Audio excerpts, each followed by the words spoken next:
क्या मोरिंगा का इस्तेमाल वाकई शुगर को रिवर्स कर देता है? बिल्कुल। मोरिंगा के इस्तेमाल से ना सिर्फ शुगर रिवर्स हो सकती है बल्कि शुगर बिल्कुल ख़त्म भी हो सकती है। जिन लोगों को शुगर हो चुकी है वो शुगर को कंट्रोल कर लें, और जो लोग उस पॉइंट के ऊपर हैं या प्री डायबिटिक हैं वो किस तरह से कंट्रोल कर सकते हैं। अस्सलाम वालेकुम, मेरा नाम ज़हरा मंसूर है, मैं एक क्लिनिकल न्यूट्रिशनिस्ट हूँ। आज हम एक बहुत ही इंपॉर्टेंट टॉपिक के ऊपर डिस्कशन करने जा रहे हैं। हमारा आज का टॉपिक है डायबिटीज़। डायबिटीज़ क्यों होती है, डायबिटीज़ से कैसे बचा जा सकता है, आज ये हम सब जानेंगे इस वीडियो के अंदर। अब सबसे पहले ये जान लेना ज़रूरी है कि शुगर होती क्या है। जब हमारे जिस्म के अंदर ग्लूकोज की मिकदार बढ़ जाती है और इंसुलिन की रेजिस्टेंस पैदा हो जाती है तो हमारी बॉडी के अंदर जो है शुगर हो जाती है। अब शुगर को डायग्नोज जो कर लिया जाता है शुगर के मीटर से, या आपको बहुत सारे जो अर्ली साइंस एंड सिम्टम्स आना शुरू हो जाते हैं, जैसे कि फ्रीक्वेंट यूरिनेशन, फिर उसके अलावा जो है नज़र का कमज़ोर हो जाना, और उसके अलावा बार बार प्यास का लगना, ये सब बहुत आम अलामात हैं शुगर की।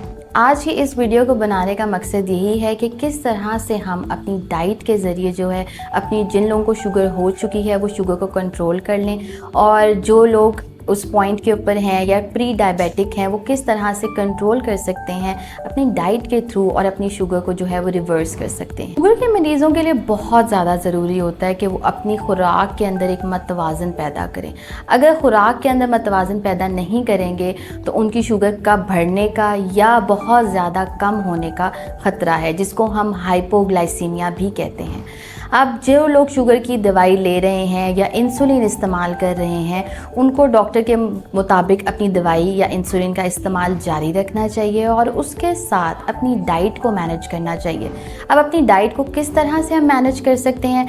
सबसे पहली चीज़ तो है कि हम वक्त की पाबंदी करें। जब हम वक्त की पाबंदी करते हैं तो हमारी पूरे दिन के अंदर जो हमारी स्लॉट्स बने होते हैं कि हमने किस वक़्त क्या खाना है, किस वक़्त वर्जिश करनी है, किस वक़्त हमने दवाई लेनी है, तो फिर हमारा एक तवाज़न से ही चलता है पूरा दिन। दिन भर के अंदर अगर हम इस तरह के छोटे छोटे स्लॉट्स बना लेंगे कि हमने इस टाइम पे ही खाना है, मुकर्ररा वक्त के ऊपर ही दवाई लेनी है, तो इससे भी बहुत अच्छे और पॉजिटिव चेंजेस आते हैं एक डायबिटिक पेशेंट की लाइफ में। ये तो हमने बात कर ली थोड़ी सी कि डायबिटिक पेशेंट को किस तरह मैनेज करना चाहिए। अब कुछ लोग हैं वो प्री डायबिटिक होते हैं, जिनको भी शुगर नहीं हुई होती, मगर वो एक टेस्ट के ज़रिए, जिसको हम HbA1c का टेस्ट कहते हैं, उसके थ्रू डायग्नोस हो जाता है, या उनको कुछ सिम्टम्स आना शुरू हो जाते हैं, या उनको पता होता है कि हमारी फैमिली में एक हिस्ट्री चलती आ रही है डायबिटीज़ की, तो हमें एहतियात करनी चाहिए।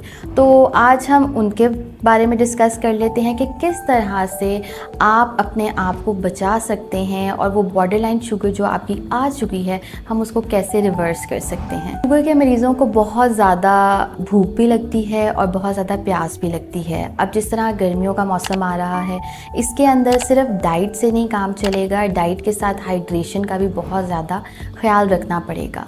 अब डाइट के अंदर क्या क्या चीज़ें शामिल करनी चाहिए, पहले हम उस पर बात कर लेते हैं। सबसे ज़्यादा इम्पॉर्टेंट होता है कि आपकी मसल वेस्टिंग ना हो, क्योंकि बहुत सारी ऐसी दवाइयाँ शुगर के मरीज़ इस्तेमाल करते हैं जिससे उनका जो है मसल काउंट जो है वो कम होना शुरू हो जाता है, और वो वीकनेस फील करते हैं, उनको पट्ठों का, जोड़ों के दर्द शुरू हो जाते हैं, और वो कमज़ोरी फील करते हैं। फिर उसके बाद उनका डाइजेस्टिव सिस्टम जो है वो वीक होना शुरू हो जाता है। तो ऐसे में खुराक कैसी होनी चाहिए? खुराक होनी चाहिए कॉम्प्लेक्स कार्बोहाइड्रेट, मतलब ऐसी खुराक जिसको देर लगे डाइजेस्ट होने में, और बॉडी के अंदर ब्लड शुगर लेवल को वो फ़ौरन ही आप खाएं तो वो स्पाइक मत करे।